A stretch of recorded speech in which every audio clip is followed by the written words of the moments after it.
मोहोळ तालुक्यातील एका अल्पवयीन मुलीने आपल्याच नात्यातील उस्मानाबाद जिल्ह्यात राहत असलेल्या तरुणाविरुद्ध केलेला बलात्काराचा आरोप पितृत्व चाचणीने खोटा ठरवला आणि त्या निष्पाप तरुणाची बाललैंगिक शोषण प्रतिबंधक कायद्याअंतर्गत केलेल्या बलात्काराच्या आरोपातून निर्दोष मुक्तता झाली। खोट्या आरोपामुळे त्या निष्पाप तरुणाला 7 महिने तुरुंगात खितपत राहावे लागले होते। सदर तरुणीने आणखी एका तरुणाविरुद्ध पोक्सो आणि बलात्काराचा गुन्हा दाखल केला होता।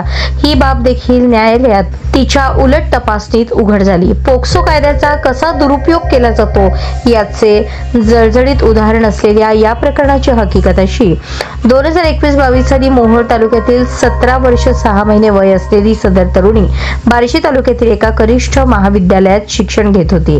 तिला मासिक पाळी न आल्याने आईने तिला बार्शी येथील एका दवाखान्यात तपासण्यासाठी नेले।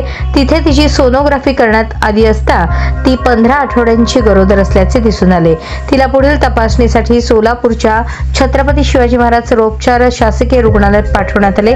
तिथे तिच्या गरोदरपणावर शिक्कामोर्तब करण्यात आले। ही गरोदर मुलगी अल्पवयीन असल्याने रुग्णालयातील वैद्यकीय अधिकाऱ्यांनी पोलिसांना कळवले।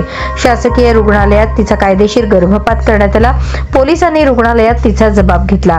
सदर जबाबात तिने डिसेंबर 2021 मध्ये आरोपीने ती महाविद्यालयात गेली असता तिला तलावाकाठी नेले आणि तिच्यावर बलात्कार केला आणि ही बाब कोणालाही न सांगण्याबद्दल दमदाटी दिली। हा प्रकार वैराग पोलीस स्टेशनच्या हद्दीत घडला असल्याने सदरची फिर्याद वैराग पोलीस स्टेशनला पुढील तपासणीसाठी पाठवण्यात आली। सदर फिर्यादीवरून आरोपी विरुद्ध बलात्कार आणि पॉक्सो अंतर्गत विविध कलमांद्वारे गुन्हा दाखल होऊन आरोपीस अटक झाली। तपासादरम्यान सदर गर्भ आरोपीपासूनच झाला आहे हे साबित करण्यासाठी पितृत्व चाचणीसाठी DNA टेस्ट करण्यासाठी सदर फिर्यादी मुलीसह आरोपीच्या रक्ताचा नमुना आणि अर्भकाचे फिमर बोन काढून रासायनिक तज्ञांकडे पाठवण्यात आले। तपास पूर्ण झाल्यानंतर वैराग पोलिसांनी बार्शी सत्र न्यायालयात आरोपी विरुद्ध दोषारोप पत्र दाखल केले। या खटल्याच्या सुनावणीवेळी आरोपीचे वकील ॲडव्होकेट धनंजय माने यांनी फिर्यादी मुलीची उलट तपासणी घेतली। त्यातून अनेक धक्कादायक बाबी पुढे आल्या। तिने उलट तपासात कबुली दिली की 2019 साली ती गावातील एका तरुणासोबत घरामध्ये शरीर संबंध करत असताना अचानक तिचे वडील घरी आले आणि त्यांनी त्या दोघांना रंगेहात पकडले। त्यानंतर तिच्या वडिलांनी या तरुणाला मारहाण केली आणि तिला मोहोळ पोलीस ठाण्यात नेऊन त्या तरुणाविरुद्ध फिर्याद देण्यास लावली। आरोपीचे वकील ॲडव्होकेट धनंजय माने यांनी आपल्या युक्तिवादात सदर तरुणीच्या उलट तपासात झालेल्या या बाबी, पितृत्व चाचणी अहवाल, त्या तरुणीची विसंगत पूर्व साक्ष न्यायालयाच्या निदर्शनास आणून दिली। न्यायाधीशांनी आरोपींची निर्दोष मुक्तता केली।